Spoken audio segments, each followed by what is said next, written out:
संघर्ष योद्धा मनोजदादा जरांगे पाटील पुन्हा एकदा आंदोलनाला बसणार. अत्यंत महत्वाचा विषय व्हिडिओमध्ये आपण चर्चा करणार आहोत. जरांगे पाटील नेमका आंदोलनाला का बसणार आहेत? व्हिडिओला सुरुवात करण्याच्या अगोदर सर्व प्रेक्षकांना मनापासून जय शिवराय. व्हिडिओ सर्वांनी शेवटपर्यंत बघा आणि व्हिडिओला सुरुवात करण्याच्या अगोदर द रिअल थॉट आपल्या या युट्यूब चॅनलला जर तुम्ही अजूनही सबस्क्राईब केलं नसेल ना, लगेच सबस्क्राईब करून टाका. कारण आपण ते बोलतो जे खरं असतं. सत्यासाठी आपण कायमच आवाज उठवत असतो. अजून सबस्क्राईब केलं नसेल आपल्या चॅनलला, लगेच सबस्क्राईब करून टाका. आजच्या व्हिडिओचा विषय काय आहे? संघर्ष योद्धा मनोजदादा जरांगे पाटील पुन्हा एकदा उपोषणाला बसणार आहेत. पण नेमकं उपोषणाला पुन्हा बसण्यासाठी नेमकं काय कारण आहे, जेणेकरून मनोजदादा पुन्हा एकदा आपल्या जीवाची बळी मराठा समाजाला ओबीसी प्रवर्गातून आरक्षण भेटावं यासाठी लावणार आहेत? याच विषयी आपण या व्हिडिओमध्ये चर्चा करणार आहोत. चला व्हिडिओला सुरुवात करूया. 16 मे रोजी आंतरवाली सराठी येथे मनोजदादांनी एक बैठक घेतली आणि त्या बैठकीमध्ये एक निर्णय झाला. 30 तारखेपासून मी अमरण उपोषण सुरू करत आहे. कारण काय आहे? कशासाठी हे उपोषण होत आहे? तर पुन्हा तेच आंदोलन, पुन्हा तीच जागा, पुन्हा तेच स्टेज आणि पुन्हा त्याच मागण्या. गोरगरीब जो मराठा समाज आहे त्यांना ओबीसी प्रवर्गातून त्यांचं जे हक्काचं आरक्षण आहे ते मिळवून देण्यासाठी पुन्हा एकदा मनोजदादा आपल्या जीवाची बळी लावत आहेत. मागण्या त्याच आहेत. हैदराबाद गॅझेट लागू तर केलं, हैदराबाद गॅझेटचा GR तर काढला, पण अजून त्या गॅझेटनुसार मराठ्यांना कुणबी प्रमाणपत्र भेटतच नाहीये. अधिकारी प्रमाणपत्र मराठ्यांना देत नाहीयेत हैदराबादच्या गॅझेटनुसार. मग नेमकं ते प्रमाणपत्र का रोखलेत, का देत नाहीयेत? तुम्ही GR काढला, सरकारने जर GR काढलाय तर मग प्रमाणपत्र द्यायला काहीच प्रॉब्लेम नाहीये ना. पण हैदराबाद गॅझेटनुसार मराठ्यांना प्रमाणपत्र मिळत नाहीयेत. ही पहिली मागणी आहे. दुसरी मागणी, सातारा गॅझेट अजूनही लागू केलेलं नाहीये. ज्या वेळेस मराठे दुसऱ्यांदा मुंबईला गेले होते त्यावेळेस सरकारने सातारा गॅझेट लागू करण्यासाठी 1 महिन्याचा वेळ मागितला होता. 1 महिना नाही, 2 महिने नाही, 3 महिने नाही, 6-7 महिने उलटून गेले. पण अजूनही या सरकारनं सातारा गॅझेट लागू केलेलं नाहीये. सातारा गॅझेट कमी नाहीये. सातारा गॅझेटमध्ये 15 लाखापेक्षा जास्त नोंदी आहेत. आणि मग जर ते सातारा गॅझेट लागू झालं तर मग कित्येक मराठ्यांना त्या सातारा गॅझेटनुसार ओबीसी प्रमाणपत्र भेटणार आहे, कुणबी प्रमाणपत्र भेटणार आहे. कित्येक मराठा समाज मग त्यांना त्यांच्या हक्काचं आरक्षण मिळू शकतं. त्यासाठी सातारा गॅझेट लागू होणं खूप महत्वाचं आहे. आणि ते सातारा गॅझेट लागू हे सरकार करत नाहीये. सातारा गॅझेट लागू करण्यासाठी, सातारा गॅझेटचा GR काढण्यासाठी, त्याची अंमलबजावणी करण्यासाठी पुन्हा एकदा हे अमरण उपोषण होत आहे. ही दुसरी मागणी आहे. आता तिसरी मागणी, जे आंदोलक होते, जे आंदोलन उभा राहिलं होतं 2-2.5 वर्षापूर्वी, ते आंदोलन होत असताना कित्येक मराठा समाजातील लोकांनी आपलं स्वतःचं बलिदान दिलंय. कित्येक लोकांनी जीव गमावला फक्त आणि फक्त या आरक्षणासाठी.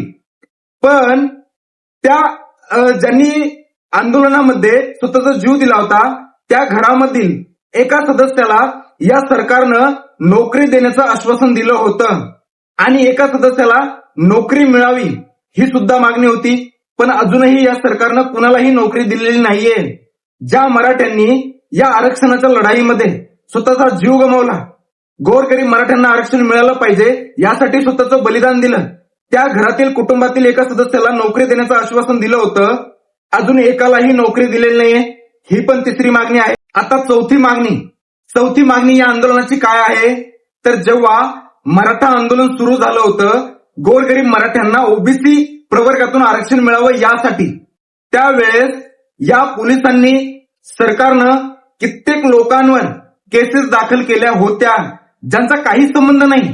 खऱ्या अर्थानं काही केसेस तर असे आहेत ज्या केसेस मराठा आंदोलकावर पडल्या आहेत ना, ते मराठा आंदोलक त्या ठिकाणी नव्हतेच तरी सुद्धा पोलिसांनी त्यांच्यावर खोटे गुन्हे दाखल केलेले आहेत.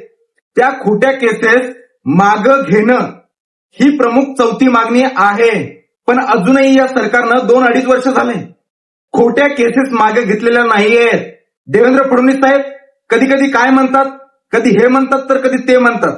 त्यांनाच कळत नाही की नेमकं मी काय करतोय.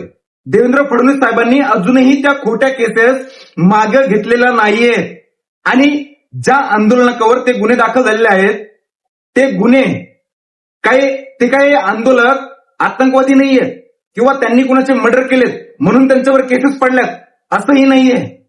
आंदोलनावर जे खोटे गुन्हे दाखल झाले ते गुन्हे यासाठी झालेले आहेत, त्यांनी या आरक्षणाच्या लढाईमध्ये स्वतःचा सहभाग नोंदवला. गोरगरीब मराठ्यांना आरक्षण मिळावं यासाठी स्वतः मैदानामध्ये उतरले आणि कित्येक खोट्या केसेस कित्येक आंदोलनावर या सरकारनं दाखल केलेल्या आहेत. सगळ्याच्या सगळ्या केसेस मागे घेतल्या पाहिजे आणि सरकारने आश्वासन सुद्धा दिलेलं आहे. ज्या वेळेस मराठे मुंबईमध्ये आले होते तेव्हा जो GR काढला आहे त्यामध्ये असं नमूद आहे जे केसेस आम्ही आंदोलनावर दाखल केलेल्या आहेत त्या सर्वच्या सर्व केसेस मागे घेऊ, पण अजूनही या केसेस मागे घेतलेल्या नाहीये.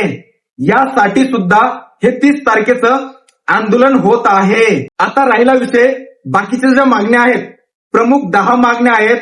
आता मनोजदादा जरांगे पाटलांनी जी उपसमिती आहे तिला बरखास्त करा आणि मराठ्यांसाठी स्वतंत्र एक मंत्रालय उभा करा अशी ही मागणी केलेली आहे आणि ते पण चांगलंच आहे.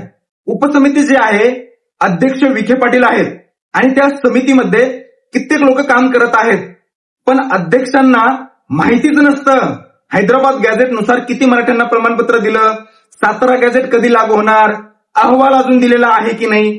उपसमितीचे अध्यक्ष विखे पाटील यांना माहितीच नसतं नेमकं काय चाललंय. 6 कोटी मराठा समाज राज्यामध्ये आणि 6 कोटी मराठ्यांचं अस्तित्व, जबाबदारी मोठी विखे पाटलांच्या खांद्यावर आहे. गोरगरीब मराठ्यांना आरक्षण मिळालं पाहिजे एवढी मोठी जबाबदारी विखे पाटलांवर आहे, पण विखे पाटलांना काही माहीतच नसतं आणि त्यामुळं जी 5वी मागणी आहे उपसमिती बरखास्त करा आणि मराठ्यांसाठी स्वतंत्र मंत्रालय उभा करा ही सुद्धा मागणी आहे. आता बाकीच्या ज्या मागण्या आहेत ते तर तुम्हाला सगळ्यांना माहीतच आहेत, कारण 2-2.5 वर्ष झालं हे आंदोलन सातत्याने चालू आहे. पण मला एक गोष्ट तुम्हाला आवर्जून सांगायची आहे, जगामध्ये पहिल्यांदा असं घडतंय 2-2.5-3 वर्ष झाले आंदोलन सातत्यानं सुरू आहे, पण अजून त्या आंदोलनाचा क्रेज 0% सुद्धा कमी झालेला नाहीये. 16 मेची बैठक तुम्ही बघितलीच असेल. त्या बैठकीला कुणालाच वाटलं नव्हतं की एवढे लोक येतील, पण ज्या पद्धतीने मराठा उसळून आंतरवाली सराठी येथे आला ना बैठकीला, खरंच महाराष्ट्रानं हे पुन्हा एकदा पाहिलं मराठ्यांच्या नादाला कुणीच लागायचं नाही. जर मराठ्याच्या नादाला लागलं ना, मराठे मातीत गाडल्याशिवाय राहत नाही हे पुन्हा एकदा मराठ्यांनी आंतरवाली सराटीमधून महाराष्ट्राला दाखवून दिलं. 16 मेच्या बैठकीमध्ये बसायला जागा नव्हती, जागच्या जागी गावोगावी AC पर्यंत सुद्धा मराठे होते. एवढे मराठे उसळून आंतरवाली सराटीमध्ये आले होते आणि त्याचं कारणही असंच आहे. मराठा समाजाला ही जी ओबीसी प्रवर्गातून आरक्षण मिळावं ह्या ज्या मागण्या आहेत ना 70 वर्षापासून प्रलंबित आहेत. 70 वर्षापासून मराठा समाज आरक्षणापासून वंचित राहिला. जे हक्काचं होतं ते मराठ्यांना मिळूनच दिलं नाही. इथल्या राजकारण्यांनी, इथल्या व्यवस्थेनं आमच्या ताटातलं असं वरबडून नेल्यासारखं लोकांना देऊन टाकलं. पण आज ते हक्काचं जेव्हा मराठी मागत आहेत, आज ते लोक विरोध करतायत मराठ्यांना जे स्वतः ते आरक्षण खात आहेत. बरं चला ठीक आहे, जे कोणी खात आहेत त्यांच्याविषयी आपण या व्हिडिओमध्ये चर्चा करणार नाहीयेत. आपला महत्वाचा विषय हा आहे, जरांगे पाटील 30 तारखेला जे आंदोलन करत आहेत ते कशासाठी करत आहेत हे तर मी तुम्हाला सांगितलं. पण मला एक आवर्जून मराठ्यांना सांगायचंय, ज्यांना ज्यांना ओबीसी कुणबी प्रमाणपत्र मिळालेलं आहे, ओबीसीतून आरक्षण मिळालेलं आहे, व्हॅलिडिटी झालेली आहे, त्यांना जर असं वाटत असेल आता आपलं तर मिळालं, आता आपल्याला कुणाचं काय करायचंय, आता आपल्याला काही घेणं देणं नाहीये, आता आपण कशासाठी त्या आंदोलनामध्ये सामील व्हायचं, तर सर्वात मोठा तुमच्या डोक्यातला हा गैरसमज काढून टाका, काढून फेका. मतलब्यासारखं वागू नका. आपले जे भाऊ आहेत ज्यांना अजूनही आरक्षण मिळालेलं नाहीये त्यांना सुद्धा हक्काचं आरक्षण मिळालं पाहिजे. त्यासाठी 30 मेला आंतरवाली सराठी येथे सर्व मराठ्यांनी जागं व्हायचंय आणि आंतरवाली सराठी गाठायची आहे. शपथ आहे तुम्हाला छत्रपती शिवरायांची. छत्रपती शिवाजी महाराज आपलं आराध्य दैवत आहे. आपल्या महाराजांची शिकवण काय आहे ना, सगळ्यांना माहिती, सांगायची गरज नाही. मराठ्यांनो, तुटून पडा, तुटून पडा, कारण आपल्या हक्काचं मिळवायचं आहे. आणि आपल्या महाराजांनी हेच शिकवलंय. डॉक्टर बाबासाहेब आंबेडकरांनी आपल्याला हेच शिकवलंय. महापुरुषांची आपल्याला शिकवण हीच आहे. जर आपल्याला आपल्या हक्काचं मिळत नसेल ना, वरबाडून घेता आलं पाहिजे. आणि तेच आपल्या हक्काचं घेण्यासाठी पुन्हा एकदा मनोजदादा अमरण उपोषण करत आहेत. त्यांना साथ द्यायची, त्यांच्या पाठीशी ठामपणे उभा राहायचंय आणि प्रत्येकाला राहावंच लागेल. ज्यांना अजूनही आरक्षण मिळालेलं नाहीये त्यांना सुद्धा आरक्षण मिळालं पाहिजे. यासाठी आपण प्रत्येकानं मनोजदादाची पाठीशी ठामपणे उभा राहायचंय आणि प्रत्येकाला राहावंच लागणार. मागण्या काय आहेत तेही सांगितलं. प्रमुख 10 मागण्या आहेत, त्या मागण्या पूर्ण करून घ्यायच्यात. यासाठी ते 30 तारखेचं अमरण उपोषण सुरू होत आहे आणि प्रत्येकानं मनोजदादाच्या पाठीशी ठामपणे उभा राहायचंय. हाही मुद्दा झाला. आता तिसरी अजून एक तुम्हाला एक महत्वाचं सांगतो. तुम्हाला कधी हा प्रश्न पडलाय का? 2.5-3 वर्ष झालं हे आंदोलन सातत्यानं सुरू आहे, पण मनोज जरांगे पाटलाची क्रेज अजूनही कमी होत नाहीये. त्याचं कारण काय माहित आहे? 6 कोटी मराठ्यांच्या मनावर संघर्ष योद्धा मनोजदादा जरांगे पाटलांनी राज्य केलंय, हे त्याचं प्रमुख कारण आहे. आजपर्यंत जे कुणालाच जमलं नव्हतं ते मनोजदादांनी करून दाखवलं. म्हणूनच मनोजदादा जरांगे पाटलाची जी जागा मराठ्यांच्या मनामध्ये आहे ना, ती जागा आता कुणीच काढू शकत नाहीये. कारण गोरगरीब मराठा समाजाला माहित आहे हे जे नेतृत्व आहे स्वाभिमानी आहे, इमानदार आहे, विकल्या जाणार नाहीये. त्यामुळेच मराठा समाज डोळे झाकून मनोजदादावर विश्वास ठेवतोय आणि दादाच्या पाठीशी ठामपणे उभा राहतोय. म्हणूनच 2.5 वर्ष झालं अजूनही दादाची क्रेज कमी झालेली नाहीये. दादानी फक्त शब्द काढायचा आणि दादाच्या मावळ्यांनी पुन्हा सज्ज व्हायचं, ही आता परंपरा सुरू झाली आहे. आणि दादा जेव्हा आंदोलनाची घोषणा करतात ना, सरकारला घाम फुटतो. सरकारच्या पायाखालची जमीन अशी हिसकवून पडते. कारण सरकारला माहित आहे मराठ्यांचं आंदोलन आपल्याला झेपणार नाहीये, ना तर आपल्याला ते पेलणार आहे.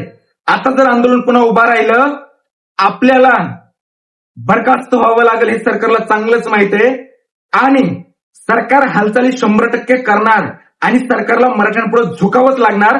कारण हे सरकारच मराठ्यांनी उभा केलेलं आहे. मराठ्याशिवाय कुणीही सत्ता स्थापन करू शकत नाही. कारण राज्यामध्ये मराठा समाज खूप मोठा आहे आणि हे सरकारला चांगलंच माहित आहे. फडणवीस साहेबांना सुद्धा चांगलंच माहित आहे. आणि फडणवीस साहेबांना मराठ्यांना आरक्षण द्यावंच लागणार हे त्यांना सुद्धा माहित आहे. उगाच ना उगाच मराठा वर्सेस ओबीसी हे जे वाद लावण्याचं काम सरकार करतंय, सरकारचे काही दल्ले आहेत जे पैसे फेकले की भुकायला सुरुवात करतात, त्यांचंही तेच काम आहे, मराठा वर्सेस ओबीसी भांडणं लावणं. तर सरकारला फक्त एवढंच सांगायचंय, हे कुठेतरी थांबवा, कुठेतरी थांबवा आणि गोरगरीब मराठ्यांचे जे हक्काचं आहे ते त्यांचं त्यांना द्या. आणि तुम्हाला द्यावंच लागणार. आम्हाला शिकवण आहे, जर मिळत नसल तर आम्ही कसं हिसकावून घ्यायचं ना, चांगलंच माहित आहे. त्यामुळे फडणवीस साहेब 28 तारीख तुम्हाला दिलेली आहे. 28 तारखेच्या आत सगळ्या मागण्या पूर्ण करा, नाहीतर मराठे सज्ज झालेत तुमच्या छाताडावर बसून हक्काचं मिळवून घेण्यासाठी. जर आता पुन्हा मराठे उतरले ना मैदानामध्ये, फडणवीस साहेब पळता भुई होईल. त्यामुळं लवकरात लवकर 28 तारखेच्या आत सर्व मागण्या पूर्ण करा. आणि तुमचं ना आमचं काही वैर नाहीये. फडणवीस साहेब तुम्ही काय मराठ्यांचे शत्रू नाहीयेत. मराठा समाज तुम्हाला बोलतो यासाठी आहे कारण मराठा समाज त्यांना जे त्यांच्या हक्काचं पाहिजे तुम्हाला यासाठी बोलतोय. कारण तुम्ही राज्याच्या मुख्यमंत्री पद, जे मुख्य पद आहे त्या पदावरती बसलेले आहेत. मग आता जनतेवर जेव्हा अन्याय होतो तेव्हा न्याय जनता तुमच्याकडेच मागणार आहे ना. आज मराठा समाज राज्यामध्ये खूप मोठा आहे. त्यांच्यावर जेव्हा अन्याय झालाय तेव्हा मराठी तुम्हाला 100% बोलणारच आहेत. कारण तुमच्या हातामध्ये तुम्ही सीएम आहात, राज्याचे मुख्यमंत्री आहात आणि या जनतेला सांभाळून घेणं हे तुमचं काम आहे. आज 6 कोटी मराठा समाज रस्त्यावर उतरतो, ऊन बघत नाही, वारा बघत नाही, पाऊस बघत नाही, फक्त आणि फक्त हक्काचं मिळवण्यासाठी. आणि मग फडणवीस साहेब तुम्हाला हे दिसत नाही का? फडणवीस साहेब डोळे उघडा आणि मराठ्यांचं हक्काचं मराठ्यांना देऊन टाका आणि तुम्हाला द्यावंच लागणार. 30 तारखेपासून आंदोलन सुरू होतंय. मराठे जागे झालेत. आता मराठी कुणाच्याही दबावाला बळी पडत नाहीत आणि मराठी कुणाचं ऐकत सुद्धा नाहीत. देऊन टाका हक्काचं आणि महाराष्ट्रावरती कित्येक दिवस तुम्ही सत्ता भोगा. राजकारणाचं आणि मराठ्यांचं काही संबंध नाहीये. मनोज जरांगे पाटील असतील, त्यांच्या पाठीमागे जे त्यांचे मावळे उभा राहतात, गोरगरीब मराठा समाज जो त्यांच्या पाठीशी उभा राहतो, आम्हाला मुळामध्ये राजकारण करायचंच नाहीये. राजकारणाशी आमचा संबंध नाहीये. आम्हाला फक्त ओबीसी प्रवर्गातून आरक्षण पाहिजे आणि जे आमच्या हक्काचं आहे त्यामुळे ते तुम्हाला द्यावं लागणार. हक्काचं देऊन टाका, सत्ता तुम्हीच भोगा. हाही विषय झाला. आता अजून एक महत्वाचा मराठ्यांसाठी विषय सांगतो. जरांगे पाटील एक सामान्य कुटुंबामध्ये जन्मलेला व्यक्ती. या व्यक्तीची क्रेज एवढी आहे, एखादा शब्द तोंडाच्या बाहेर काढायचा आणि तो शब्द सरकारने पूर्ण सुद्धा करायचा. एवढी मोठी पॉवर आज जरांगे पाटलाकडे आहे. पण मराठ्यांनो, एक कधी विचार केला का? विरोधक तर कायम टीका करणारच, ते त्यांचं काम आहे. पैसे भेटतात टीका करण्याचं, मराठा समाजाच्या विरोधात बोलायचं, त्यांना पैसे भेटतात. लक्ष्मण हाके असेल, नवनाथ वाघमारे असेल, ते बटुळे माथार डांगरा असेल, पुन्हा ते काय कोणता बाळूका काहीतरी तो पण असेल, या सगळ्या दलाल टोळीला पैसे भेटतात. ते कायमच मराठ्यांच्या विरोधात बोलत राहणार, जरांगे पाटलाला विरोध करणार. हे त्यांचं काम आहे, ते करत आहेत प्रामाणिकपणे. त्यांचा विषय त्या सोडून. पण एक गोष्ट तुम्ही नोटीस केली का? जरांगे पाटील पत्र्याच्या घरामध्ये राहतात. आज राज्यामध्ये एवढे मोठे मोठे आंदोलन जरांगे पाटील उभा करतात आणि एवढे मोठे मोठे जे आंदोलन उभा करायचे म्हणलं तर पैसा तर लागणारच, करोडो रुपये पाहिजे. आणि मग हा माणूस 4 पत्र्याच्या खोलीत राहतो. आता हे सगळे मोठे मोठे आंदोलन जरांगे पाटील कसं काय उभा करतात? पडलाय का प्रश्न? नाही पडला. प्रत्येकाला पडायला पाहिजे. त्याचं उत्तर असं आहे, जरांगे पाटील 4 पत्र्याच्या खोलीमध्ये राहतात. पैसा नाहीये, फाटका खिसा आहे. या माणसाकडे पैसा नाहीये, धन दौलत गाड्या बिड्या काहीच नाहीये. तरी सुद्धा हा माणूस रेकॉर्ड आहे त्याचे. आजपर्यंत एवढे लोक जमवणं कुणाला जमलं नाही, ते पाटलांनी करून दाखवलं. आज पाटलांनी जर बैठक बोलवली ना, बैठकीचं रूपांतर सभेमध्ये होतं. जर सभा बोलवली ना, ऐतिहासिक सभा बनते. ही पाटलाची क्रेज आहे. पण हे नेमकं सगळं कोण करतं? जरांगे पाटलावर कोणतं राजकीय वरदस्त आहे का? तर त्याचं उत्तर असं आहे, जरांगे पाटील यांच्या डोक्यावर कुणाचाच हात नाहीये. ना तर कोणत्या राजकीय पक्षाचा आहे, ना तर शिंदे साहेबांचा आहे, ना तर उद्धव साहेबांचा आहे, ना तर शरद पवार साहेबांचा आहे, ना तर देवेंद्र फडणवीस साहेबांचा आहे, ना तर राहुल गांधीचा आहे, ना नरेंद्र मोदीचा आहे. जरांगे पाटलाच्या डोक्यावर राजकीय वरदस्त नाहीच आहे मुळामध्ये. जरांगे पाटील हे सगळं घडून आणतायत माहितीये का कोणाच्या हिमतीवर? फक्त आणि फक्त जो गोरगरीब मराठा समाज आहे ना, त्यांच्या जीवावरती जरांगे पाटील हे सगळं घडून आणत आहेत. आजपर्यंत जे कुणालाच जमलं नाही ते जरांगे पाटील करून दाखवतात, फक्त आणि फक्त मराठ्यांच्या जीवावरती. जरांगे पाटलाच्या डोक्यावरती जो आशीर्वाद आहे तो कोणत्या राजकीय पुढाऱ्याचा नाही, तर आशीर्वाद आहे गोरगरीब मराठा समाजाचा. आणि म्हणूनच जरांगे पाटील ते करून दाखवतात जे आजपर्यंत कुणाला जमलं नाही. आणि हे त्याचं मुख्य कारण आहे. जरांगे पाटलाने राजकीय पुढाऱ्याच्या मनावर नाही, तर गोरगरीब मराठा समाजाच्या मनावर राज्य केलेलं आहे. म्हणूनच पाटील जेव्हाही हाक देतात तेव्हा मराठे तुटून पडतात. आणि हे सत्य आहे. आणि हे कुणीच नाकारू शकत नाही, कुणीच नाही. विरोधक टीका करतायत, मराठ्यांना विरोध करतायत, त्यांना पैसे भेटतात, त्यांच्या घरामध्ये चपातीला तेल भेटतंय म्हणून ते टीका करतायत. मराठ्यांवरती करतात, आंदोलनावर करतात, पाटलावर करतायत, त्यांचं काम आहे ते करतायत. पण हे कुणीच नाकारू शकत नाही की पाटील हे कोणतेही राजकीय वरदस्त जे डोक्यावर असतं ना, पाटलाच्या डोक्यावर कोणाचंच नाहीये. पाटील जे आज करत आहेत ते फक्त आणि फक्त मराठ्यांच्या जीवावरती करत आहेत. हे कुणीच नाकारू शकत नाही. सर्वांना माहित आहे पाटलाच्या पाठीशी मराठा समाज आहे, 18 पगड जातीत, गोरगरीब ज्यांच्यावर अन्याय होतो ना, ते सगळेच सगळेच पाटलाच्या पाठीशी उभा आहेत ठामपणे. कारण पाटील जातीवाद करत नाही. कारण पाटील जात धर्म बघून पुढच्यांना न्याय मिळवून द्यायचा असं कधीच करत नाही. जात डोक्यात ठेवून पाटील कधीच काम करत नाहीत. कुणीही असो, समोरच्याची जात कोणीही असो, कोणतीही असो, जर कुणी आपल्याकडे न्याय मागण्यासाठी जर अंतरवाली सराटीमध्ये येत आहे तर त्यांच्या सोबत ठामपणे पाटील उभा राहतात. म्हणूनच पाटलाची क्रेज आणि म्हणूनच पाटलाचे आंदोलन ऐतिहासिक बनतात. एवढी गर्दी पाटलाच्या पाठीमागे उभा यासाठीच राहते कारण पाटील निस्वार्थपणे, स्वतःला काहीच स्वार्थ नाहीये, ना तर राजकीय करिअर घडवायचंय, ना तर बंगला पाहिजे, ना तर गाड्या पाहिजे, ना तर जमिनी खरेदी करायच्यात, काहीच नाहीये. निस्वार्थपणे हा माणूस मोकळापणे निस्वार्थपणे गोरगरिबांची कामं करतोय. म्हणूनच आज पाटील ते करून दाखवतायत भारताला जे आजपर्यंत कुणीही करून दाखवलेलं नाहीये. म्हणूनच 2-2.5 वर्ष झालं सातत्याने हे आंदोलन चालू आहे आणि असंच चालू राहणार जोपर्यंत प्रत्येक घरामध्ये प्रत्येक मराठ्याला कुणबी प्रमाणपत्र मिळणार नाही, ओबीसी प्रवर्गातून आरक्षण भेटणार नाही, तोपर्यंत हा सातत्याने लढा उभाच राहणार आहे. आणि म्हणूनच पुन्हा एकदा ते आंदोलन पाटील उभा करत आहेत. असंही सांगितलं जातंय 30 तारखेला अंतरवाली सराटीमध्ये 2 ते 3 कोटी मराठी येणार. आणि माहित आहे, सरकारला सुद्धा चांगलंच माहित आहे, येतात मराठे पेटून उठतात. जेव्हा पाटील हाक देतात ना, पाटलांनी आवाज द्यायचा आणि मावळ्यांनी सज्ज व्हायचं. ही परंपरा सुरू झाली हे सरकारला माहिती आहे.